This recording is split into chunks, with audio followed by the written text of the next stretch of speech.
Ultimately কিন্তু 2023 সালে TET পরীক্ষা কিন্তু শেষ হয়ে গেছে। আর টেট পরীক্ষা শেষ হওয়ার পর যথারীতি কিন্তু বেশ কিছু প্রশ্ন যারা পরীক্ষার্থী ছিল তাদের মনে ঘোরাফেরা করছে।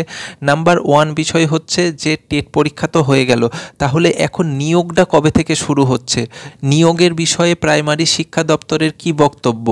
নাম্বার 2 যে প্রশ্ন, সেই 2 প্রশ্নটা হচ্ছে যে টেট পরীক্ষা শেষ হওয়ার আগে কিন্তু আগেরবারের মতো এবছরও প্রশ্নপত্র কিন্তু সোশ্যাল মিডিয়ায় ঘোরাফেরা করতে দেখা যায়, সেটা হোয়াটসঅ্যাপের মাধ্যমে হোক বা ফেসবুকের মাধ্যমে হোক, বিভিন্ন সোশ্যাল মিডিয়াতে কিন্তু টেট পরীক্ষার যে প্রশ্নপত্র সেই টেট পরীক্ষার প্রশ্নপত্র ঘোরাফেরা করতে চায়। তাহলে কি এই বছরের পরীক্ষা ক্যান্সেল হচ্ছে? এই সমস্ত বিষয়গুলো নিয়ে আমাদের রাজ্যের শিক্ষামন্ত্রীর কি বক্তব্য এবং তার সাথে পর্ষদের যিনি ডেপুটি সেক্রেটারি আছেন সেই পার্থ কর্মকার বাবুর কি বক্তব্য, সেটা নিয়ে আমরা ডিপলি আলোচনা করব। পুরোটা জানতে গেলে কিন্তু একদম শেষ পর্যন্ত থাকতে হবে, তার সাথে কিন্তু আমাদের চ্যানেলকে অবশ্যই সাবস্ক্রাইব করতে হবে আমাদের সাথে জুড়ে থাকার জন্য।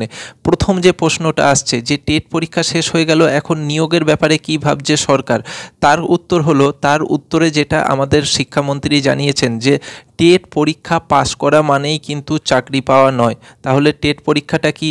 তাহলে টেট পরীক্ষা সরকার যেরকমটা ঘোষণা করেছিল বা প্রাইমারি শিক্ষা বোর্ড যেভাবে ঘোষণা করেছিল যে সরকার কিন্তু প্রত্যেক বছর টেট পরীক্ষা আয়োজন করবে, সেই মাফিক এর আগের বছর 2022 সালে যেমন টেট পরীক্ষা আয়োজন করেছে, ঠিক একই রকম 2023 সালেও কিন্তু টেট পরীক্ষা আয়োজন করা হয়েছিল।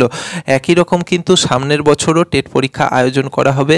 এবার এই টেট পরীক্ষা দিয়ে যে সমস্ত ক্যান্ডিডেটরা পরীক্ষা পাস করছে তারা যেন এটা না ভেবে নেয় যে টেট পরীক্ষা পাস করে গেলাম মানে আমি কিন্তু প্রাইমারি স্কুলে আমি চাকরি পেয়ে গেলাম, এটা কিন্তু ব্যাপারটা নয়। টেট পাস করার মানে হলো এটা যে কোনো ক্যান্ডিডেট, সেটা ছেলে বা মেয়ে যেই হোক না কেন, সেই ক্যান্ডিডেট রাজ্যের যে কোনো প্রাইমারি স্কুলে শিক্ষকতা করার জন্যে যোগ্যতা অর্জন করেছে। অর্থাৎ সরকার যখন পরবর্তীতে প্রাইমারি স্কুলে টিচার নিয়োগ করবে, সেই বিজ্ঞপ্তি বা সেই নোটিফিকেশান যখন বেরোবে, কোনো টেট পাস করা ক্যান্ডিডেট কিন্তু তখন সেই বিজ্ঞপ্তি অনুযায়ী কিন্তু আবেদন করতে পারবে। এটাই হলো কিন্তু টেট পাস করার মানে, এটা বক্তব্য হচ্ছে রাজ্যের শিক্ষামন্ত্রী। 2 নম্বর প্রশ্ন যেটা ছিল যে টেট পরীক্ষা শেষ হওয়ার আগেই কিন্তু টেট পরীক্ষার প্রশ্নপত্র বিভিন্ন সোশ্যাল মিডিয়ায় ঘুরে ফিরে বেড়াতে দেখা যায়, তাহলে কি টেট পরীক্ষা ক্যান্সেল হয়ে যাচ্ছে? তার প্রশ্নের উত্তরে রাজ্যের প্রাইমারি শিক্ষা দপ্তরের যিনি ডেপুটি সেক্রেটারি আছেন পার্থ কর্মকার, তিনি কিন্তু এটা জানান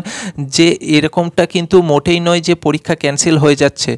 কেবলমাত্র কয়েকটা পরীক্ষা কেন্দ্র থেকে পরীক্ষা শেষ হওয়ার আগে পরীক্ষার্থীরা বেরিয়ে আসে, আর বেরিয়ে আসার পর কিন্তু তারা এই সোশ্যাল মিডিয়ার মাধ্যমে এই পরীক্ষার প্রশ্নপত্রগুলো কিন্তু ছড়ায়।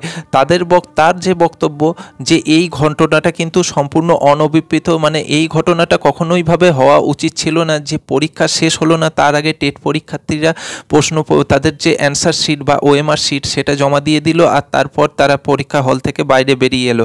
কারণ পরীক্ষা শেষ হওয়ার আগে কোনো পরীক্ষার্থীর বাইরে বেরোনো এটা কিন্তু সম্পূর্ণভাবে নিষিদ্ধ ছিল, প্রাইমারি শিক্ষা বোর্ডের দ্বারাই কিন্তু সম্পূর্ণভাবে নিষিদ্ধ ছিল যে কোনো পরীক্ষার্থী পরীক্ষা শেষ হওয়ার আগে কিন্তু পরীক্ষা হল ছাড়তে পারবে না। সুতরাং যে সমস্ত কেন্দ্র থেকে এই সমস্ত পরীক্ষার্থীরা পরীক্ষা শেষ হওয়ার আগে বাইরে বেরিয়ে এসেছে, এটা কিন্তু তারা তদন্ত করে দেখবে বলে এখনো পর্যন্ত জানিয়েছে। আর তারা এটাও কিন্তু ক্লিয়ার করে দিয়েছে যে 2023 সালের যে টেট পরীক্ষা হয়েছে তারা সেই টেট পরীক্ষা কিন্তু কোনো মতেই তারা ক্যান্সেল করছেন না।